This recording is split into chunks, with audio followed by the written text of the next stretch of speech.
Historically, for the last 30 plus years, high value TV content has been trapped in your living room or your bedroom, but in your home on very specific authorized devices. So in this new set of capabilities, what a customer can actually do is very easily from their TV screen, from their computer, from their mobile phone, call up FiOS TV content and have it delivered to that device so that the customer can actually take that with them on the go, on the airplane, while you're waiting for the bus. You can also do it the other direction. If you're on a boring con call, which the Lord knows that never happens at work, find a piece of content through Verizon.com and have that queued right up on your TV. So really what's happened here is that the content in the Verizon network has been freed so that you can access it in all these different ways and in all of these different times. You can access it through applications. And those applications show up on Android devices, soon iOS devices. But you can also access this content through web browsers. Really, this is about choice. So the answer is all of them.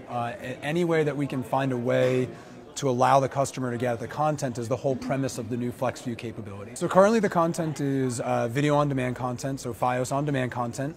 The beginnings of live TV channels, so for instance channels like CNN, available more than, again, just trapped in your living room. And progressively what you'll see over the coming year is more and more of that content, live TV channels, subscription video on demand content, transactional purchase to own it or rental content. The whole premise behind flexible viewing is allowing that freedom against all of your content. Its primary driver is about adding value to the FiOS TV service. So when our opinion is if you're paying for a channel like CNN or HBO on your TV screen, then you should have the ability to access it on your other devices at other time. But there's also a new revenue opportunity for Verizon in that we introduced a capability, at least from a business perspective, is called electronic sell-through, which is almost like a lawyer term for you purchase the content and you own the digital file. And that's a new opportunity for us. So through FiOS TV, customers have been purchasing content as it's coming out on DVD and being able to take that type of content, watch it on their TV, take it on their mobile phone, and own it forever. And that's the new business opportunity, but primarily it's about adding value back to what customers already pay for. We sort of break it into 4 chunks. The studio content providers, my perspective, pretty much fully on board with this multi-screen value proposition and the opportunity it represents for everybody in the value chain. The next one down would be the cable premium network. So these are the HBOs and the Showtimes and the Stars. Also, again, because they don't have advertising, and one of the principal business drivers for those type of channels is really about retaining customers.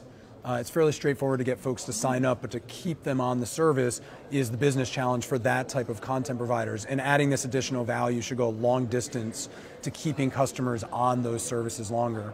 We talked already about the cable networks and really having to crack that code around adding this multi-screen viewing, on-demand viewing into the currency. The broadcast networks are actually not that far off of having that same need of being able to get basically paid for the audience that views their content, not just when it originally broadcasted, but also when it's viewed for the next subsequent days or weeks on demand. And so for the most part, we think of the content providers sort of in 2 camps. The folks like a Time Warner who are pushing the envelope right along with us, trying things out. Maybe it doesn't work, but that's okay. We're going to reset and keep pushing forward. And then the content providers who are taking more a wait and see kind of view, but have every expectation to be fast followers. And they cut across that premium cable networks, broadcast networks. There's sort of no set segment that has said we're doing this, we're not doing it. It's more by brand across those three groups.